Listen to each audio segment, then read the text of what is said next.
जी viewers, आज हम बहुत ही ज़बरदस्त स्पैगेटी बना रहे हैं। उसके लिए मैंने एक पैन में तकरीबन 1 लीटर पानी लिया है। पानी बॉयल हो चुका है। उसमें हम डाल देंगे 2 टेबलस्पून के करीब ऑयल। ऑयल से ये होता है कि जो स्पैगेटी या मैक्रोनी होती है वो चिपकती नहीं है। उसके बाद इसमें डाल देंगे 1/2 टीस्पून के करीब नमक। पानी हमारा बिल्कुल बॉयल हो चुका है। इसी स्टेज में एक पैकेट मैंने लिया था स्पैगेटी का, लेकिन ये एक पैकेट में काफ़ी ज़्यादा होती है क्योंकि ये फूल जाती है। अगर हम ये पूरा पैकेट डालेंगे तो ये काफ़ी ज़्यादा बन जाएगी। ठीक है, आपने जिस हिसाब से बनानी है उस हिसाब से आप पैकेट में से डाल सकते हैं। अगर आपने ज़्यादा बनानी है तो ज़्यादा बना सकते हैं, अगर कम बनानी है तो आप 1/2 पैकेट डाल दें। मैं कम बना रही हूँ इसलिए मैं 1/2 पैकेट डाल रही हूँ। ठीक है, तो बहुत एहतियात से निकालिएगा ताकि ये टूटे ना। ये देखिए, इस तरह करके जब भी आपने स्पैगेटी को बॉईल करना है तो किसी बड़े बर्तन में पानी लीजिएगा ताकि ये बहुत इजीली बॉईल हो जाए, टूटे बिल्कुल भी ना। ये देखिए 1/2 पैकेट मैंने इसमें ऐड कर दिया है। बिस्मिल्लाह, 1/2 पैकेट को कवर करके रख दें ताकि नेक्स्ट टाइम के लिए आप यूज़ कर सकें। तकरीबन ये 10 से 15 मिनट लगेंगे इसे बॉयल होने में। अब ये बॉयल हो जाएगी, तब तक हम नेक्स्ट स्टेप की तरफ चलते हैं। तो जी व्यूअर्स, दूसरी साइड पे मैंने स्पैगेटी को बॉयल होने के लिए रख दिया है। अब हम एक दूसरा पैन लेंगे, उसमें डाल देंगे तकरीबन 5 टेबलस्पून के करीब ऑयल। आप चाहें तो घी भी डाल सकते हैं, बटर भी डाल सकते हैं, जो आपके पास अवेलेबल है आप वो डाल दें। उसके बाद प्याज लेंगे एक मीडियम साइज़ का, इस तरह छोटे छोटे क्यूब्स में कट कर लेंगे। डालने के बाद इसे अच्छे से मिक्स करेंगे। प्याज को सिर्फ लाइट सा ब्राउन करना है ताकि ये अगर जल जाए तो उससे टेस्ट स्पैगेटी का ख़राब हो जाएगा, इसलिए लाइट से ऐसे ब्राउन करेंगे। तो जी व्यूअर्स, ये देखें प्याज थोड़ा सा ब्राउन हो गया, हमें सिर्फ इतना ही ब्राउन चाहिए। इसके बाद चिकन मैंने लिया है 1 पाव, उसे इस तरह के छोटे क्यूब्स में कट कर लेंगे। चिकन को पहले बाजार से ला के आपने थोड़ा सा नमक और सिरका लगा के ना रख देना है तकरीबन 5 मिनट तक। उसके बाद आपने इसे अच्छी तरह वॉश करके स्ट्रेनर में डाल लेना है और इसे छोटे क्यूब कर लेने हैं। ये देखिए इस तरह। सिरका और नमक लगाने से ये होता है कि जो चिकन की स्मेल होती है ना वो ख़त्म हो जाती है। चिकन के अलावा आप बीफ और मटन को भी इसी तरह वॉश कर सकते हैं, थोड़ा सा सिरका और नमक लगा के, ताकि बीफ और चिकन की और मटन की जो स्मेल होती है ना वो ख़त्म हो जाए। क्योंकि आपको पता है कि हर चीज़ की खुशबू होती है। ठीक है, और इसी तरह जो ये गोश्त होता है ना उसकी भी स्मेल होती है। ठीक है, तो उसको ख़त्म करने के लिए आप नमक और सिरका लगा के इसे रख दें। अगर टाइम ज़्यादा है तो 15 मिनट के लिए रख दें, वरना 5 मिनट के लिए भी ये काफ़ी बेस्ट है। तो उसके बाद अच्छी तरह वॉश करके स्ट्रेनर में डाल दें ताकि इसका जो एक्स्ट्रा ब्लड और पानी होता है वो निकल जाए। तो अब हम 5 मिनट तक चिकन को भी भून लेंगे ताकि इसका कलर चेंज हो जाए। तो जी व्यूअर्स, 5 मिनट हो चुके हैं। ये देखिए चिकन का कलर चेंज हो गया। उसके बाद इसमें हम डाल देंगे 1/2 टीस्पून के करीब नमक, क्योंकि हमने जब स्पैगेटी को भी बॉईल किया था उसमें हमने 1/2 टीस्पून नमक ऐड किया था।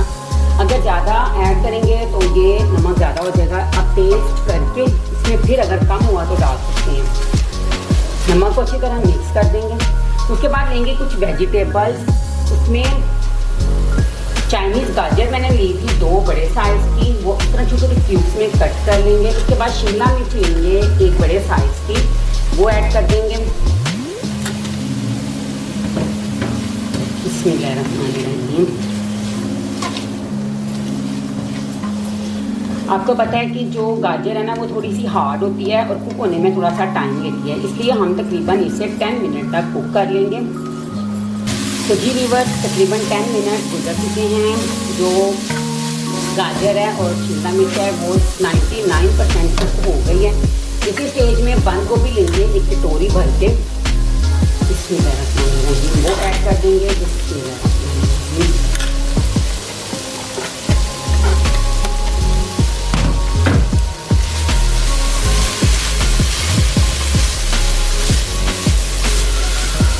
तो जी व्यूअर्स, इसी स्टेज में हम इसमें कुछ सॉसेज डालेंगे। उसमें डाल देंगे सिरका, डाल देंगे 1/2 टीस्पून के करीब और चिली सॉस डालेंगे 1 टेबलस्पून।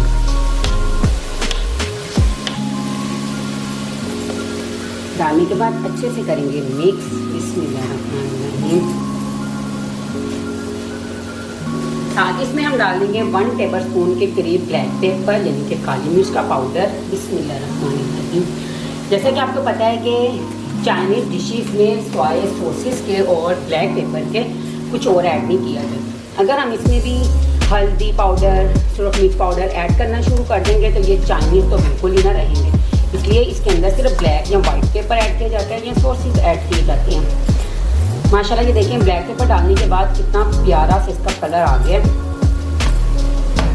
अब इसे तकरीबन हम 5 मिनट तक कुक कर लेंगे ताकि जो हमने अभी इसमें बंद को भी ऐड किया है ना वो भी अच्छे से कुक हो जाए। तो चलिए मिलते हैं 5 मिनट के बाद।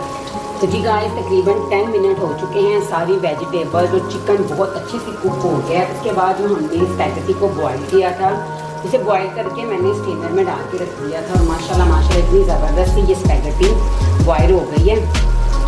अब हम इसे बहुत ही आराम से इसमें डालते जाएंगे।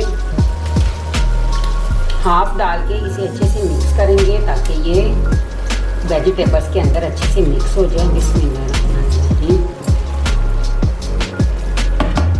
बकिया के भी ऐड कर देंगे। हाथ की मदद से ऐड करेंगे ताकि चम्मच के साथ ही बिल्कुल भी टूटे ना।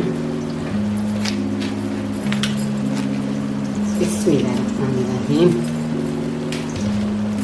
डालने के बाद इसे अच्छे से करेंगे मिक्स। तकरीबन 5 मिनट तक हम इसे दम पे रख देंगे।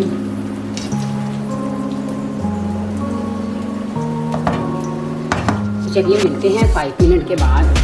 तो जी गाइस 5 मिनट में इसे दम पे रखा है। माशाल्लाह स्पैगेटी हमारी रेडी हो गई है। अब हम इसके ऊपर थोड़ा सा सब्ज़ धनिया डाल देंगे जिससे इसकी लुक बड़ी प्यारी आती है। तो जी गाइस अब हम इसे करेंगे डिश आउट और उसके बाद इसके ऊपर हम डाल देंगे केचप। बिस्मिल्लाहिर्रहमानिर्रहीम।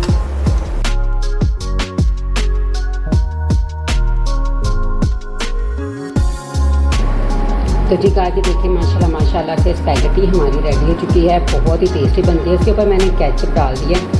अगर आपको केचप कम लगता है तो आप और भी इसमें ऐड कर सकते हैं। तो जी गाइस कैसी लगी आज की वीडियो अच्छी लगी तो जल्दी से लाइक कर दें और चैनल पर नए हैं तो सब्सक्राइब कर दें।